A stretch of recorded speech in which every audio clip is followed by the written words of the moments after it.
Okey, Mek, kita teruskan pembelajaran kita, Mek, untuk bab yang keempat, iaitu pilih, atur dan gabungan ini. Dan dalam siri ini kita akan mempelajari tentang menentukan bilangan pilih atur and objek yang berbeza yang melibatkan objek secaman. Okey, Mek, boleh, Mek? Okey, cikgu. Cikgu, objek secaman tu apa, cikgu? Sabarlah, Mek, kita nak belajar ni. Okey, cikgu. Okey. Okey, Mek, di sini kita mulakan dengan aktiviti penerokaan. Jadi berbalik semula kepada apa yang Amir tanya tadi, iaitu objek secaman. Apa dia objek secaman? Objek secaman ialah objek yang sama yang terdapat di dalam satu kumpulan objek. Contohnya di sini ada 3 objek yang dilabelkan sebagai SOS. Okey.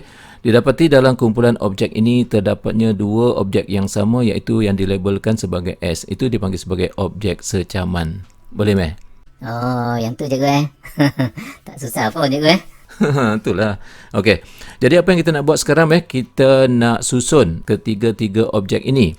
Jadi kita kena pertimbangkan seperti ini, pertama sekali kita pertimbangkan yang mana 2 objek ini sebagai 2 objek yang berbeza. Jadi kita labelkan S ini sebagai S1 dan satu lagi sebagai S2.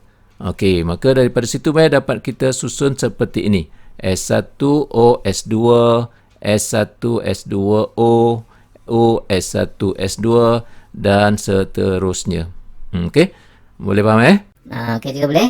Okey, maka daripada sini apa yang kita dapati ialah bilangan susunan S1, S2 dan O adalah sebanyak 3 faktorial ataupun 6 cara susunan.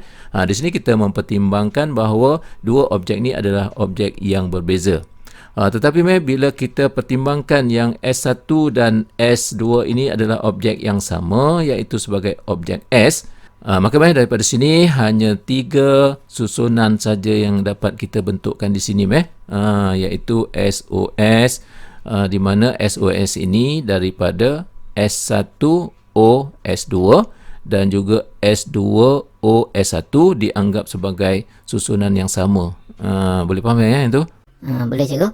Begitu juga lah di sini. Untuk SSO ni sebenarnya adalah untuk S1 S2O dan juga S2 S1O. Dan begitulah juga dengan OSS.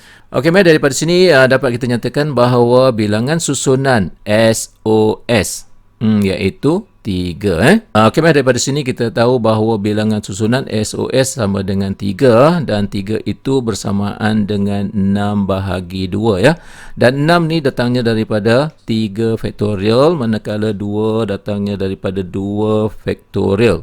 Dan 3 faktorial ni apa dia? 3 faktorial ini adalah bilangan susunan S1, S2 dan O, manakala 2 faktorial ini adalah bilangan susunan 2 objek yang secaman.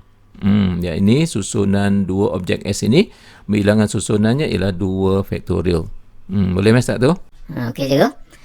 Okey, daripada sini dapat kita buat kesimpulan secara am, iaitu bilangan pilih atur bagi n objek yang melibatkan objek secaman diberikan oleh P sama dengan n faktorial dibahagikan dengan A faktorial darab B faktorial darab C faktorial dan seterusnya bergantung kepada objek-objek secaman yang diberikan. Di mana A, B dan C ini ialah bilangan objek bagi setiap objek secaman itu. Boleh faham? Boleh, cikgu. Wah, cikgu punya penerangan laju, cikgu. Sampai tak terikut, Amir. Takkan kamu tak terikut, Kamu kan pelajar paling pandai dalam kelas. Buat malu aja, Yelah, cikgu. Tapi Amir faham, cikgu, apa yang cikgu terangkan tu. Bagus-bagus. Nasib baiklah Amir faham, Kalau tak faham, cikgu terpaksa ulang balik ni. Cikgu tak boleh, cikgu. Amir faham, cikgu. Okey, kita teruskan dengan membincangkan beberapa contoh soalan. Di sini contoh yang pertama, hitungkan bilangan cara menyusun huruf-huruf dari perkataan mat tambahan. Macam mana, Amir boleh tunjukkan ke, tadi kata faham, Cikgu, di sini dia berkaitan dengan objek secaman kan, cikgu kan? Maka kita akan guna formula ni lah. Macam mana, Amir tahu guna formula ni? Yelah, cikgu. Kita sedang belajar tentang objek secaman ni, cikgu. Mestilah ini formula dia. Oh, macam tu, kalau masuk exam nanti, Amir nak jawab macam mana, Dah banyak soalan ada kat situ. Yang tu pandai-pandai Amir lah, cikgu. Pandai kamu bagi alasan, Meh. Okey, Meh, teruskan, Meh. Okey cikgu, di sini cikgu, kalau kita perhatikan bilangan objeknya di sini semua cikgu ada 1, 2, 3, 4, 5, 6, 7, 8, 9, 10, 11. Ada 11 objek cikgu, maka 11 objek ini adalah untuk nilai N. Kemudian cikgu, di sini objek yang secaman cikgu, pertama ialah M. M-nya ada 2 cikgu. Jadi bilangan objek secaman sama dengan 2. Kemudian cikgu, objek secaman yang seterusnya ialah T. T juga ada 2 cikgu. Keluar. Apa tu, Meh? Yang keluar A, Meh? Cikgu Okey cikgu. Saya ulang balik cikgu bilangan objek yang secaman seterusnya ialah A cikgu. A ada 4. Tak tunjuk muka bersalah pun, Meh. Selamba je. Itu kontrol maco cikgu. Okey, seterusnya cikgu, objek secaman yang seterusnya ialah T, iaitu 2. Okey, saya baik betul cikgu Okey cikgu, untuk menentukan bilangan cara menyusun huruf-huruf ini cikgu, kita ambil formula ni dan kemudian kita gantikan cikgu nilai-nilai yang berkenaan. Jadi di sini cikgu, N dia ialah 11 faktorial. Kemudian cikgu, kita gantikan di sini M, untuk M ialah 2 faktorial, A 4 faktorial dan juga T 2 faktorial. Kemudian cikgu, kita ambil kalkulator untuk dapatkan nilai yang berkenaan cikgu. Kemudian akhir sekali kita selesaikan, maka dapatlah ni cikgu, ni jawapan dia. Okey, bagus, Meh.